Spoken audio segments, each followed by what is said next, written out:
Hello শিক্ষার্থী বন্ধুরা, আসসালামু আলাইকুম।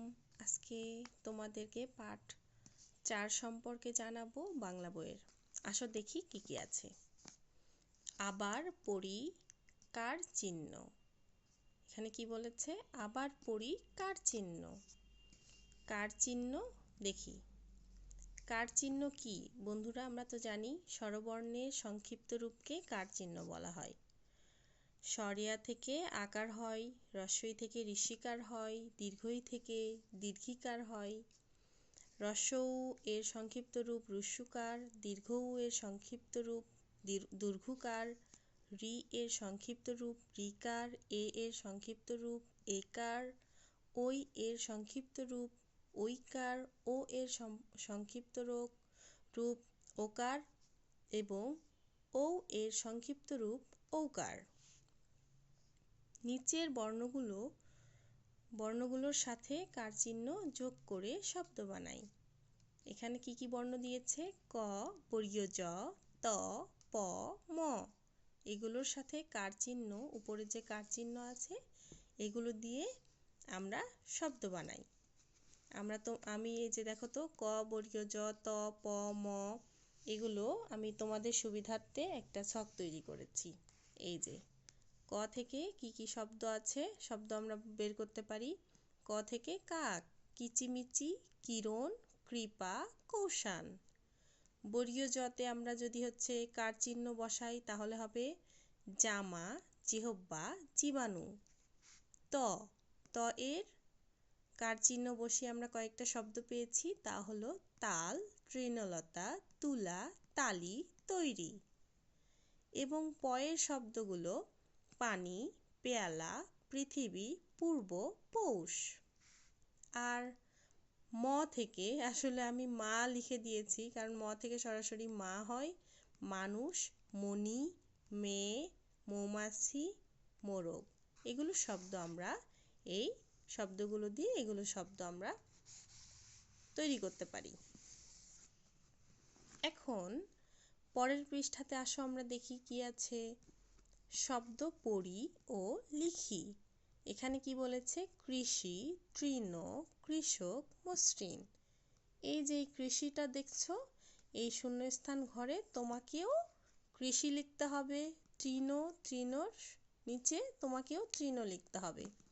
আসো আমরা দুইটা লিখে দেখাই, তারপরে তুমি লিখবে। হ্যাঁ, কয়ে রি, তারপরে পেট কাটা মূর্ধন্য শয়ে ঋষি, কৃষি। সেম ভাবে তোমাকে এগুলো লিখতে হবে। মেঘ, ছেলে, মেয়ের নিচে মেয়ে লিখতে হবে। সেপাই, সেপাইয়ের নিচে সেপাই লিখতে হবে। এগুলো কি? শৈবাল, ঐকার দিয়ে তৈরি। দেখো, তালবস শয়ে ঐকার দিয়ে তোমাকে যদি শব্দ তৈরি করতে বলে তাহলে তুমি শৈবাল লিখতে পারো। ঐকারে দিয়ে তৈরি করতে বলে তৈরি লিখতে পারো। বৈশাখ, শৈশব, ভোর, মোরগ, খোকন, ঠোঁট।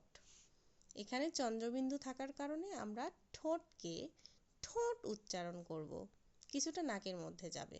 সৌরজগৎ, পৌষ, মৌমাছি এবং নৌকা। আমরা পরের পৃষ্ঠাতে দেখি কি রয়েছে। অনুশীলনী, এক বর্ণ সাজিয়ে শব্দ লিখি। এখানে তোমাকে যে বর্ণগুলো আছে বর্ণগুলো সাজিয়ে শব্দ লিখতে হবে। তাহলে এখানে উলটপালট করে দেওয়া আছে, তাই না? আমরা দেখতে পাচ্ছি শাখো, শাখো দিয়ে তো কিছু হয় না, তাই না? তাহলে এখানে কি হবে? খোসা, ক্ষয়ে ওকারে খো, দন্ত সয়াকারে সা, খোসা। এখানে কি আছে? নিশ্চি। এটা কি কোনো শব্দ হইল? কোনো শব্দ হইল না। তাহলে এখানে কি হবে বলো?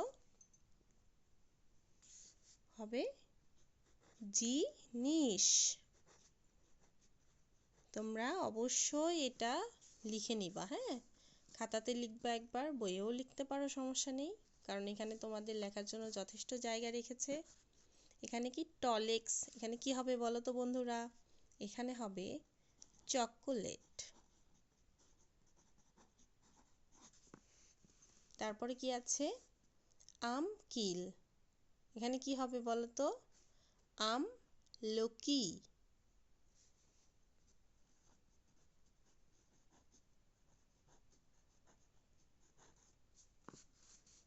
এখানে কি দেখো তো, দেখেই বোঝা যাচ্ছে রমজান, তাই না? রমজান, কত সহজ করে দিয়েছে তাই না? থিবি প্রি, দেখো এখানে কি আছে, তাহলে এটা কি হবে বুঝতেই পাচ্ছি, পৃথিবী। সেম ভাবে এখানে কি আছে দেখো তো বন্ধুরা, এখানে কি হবে, দৈনিক। এখানে কৌটা। এখানে কি হবে বলো তো, এটা তোমরা আমার কমেন্টে জানাই দিবা এখানে কি হবে। আমি তোমাদের কমেন্টের রিপ্লাই দেওয়ার চেষ্টা করব ইনশাল্লাহ। আবার নেক্সট ক্লাসে দেখা হবে তোমাদের সাথে, পার্ট 5 নিয়ে চলে আসব। আল্লাহ হাফেজ।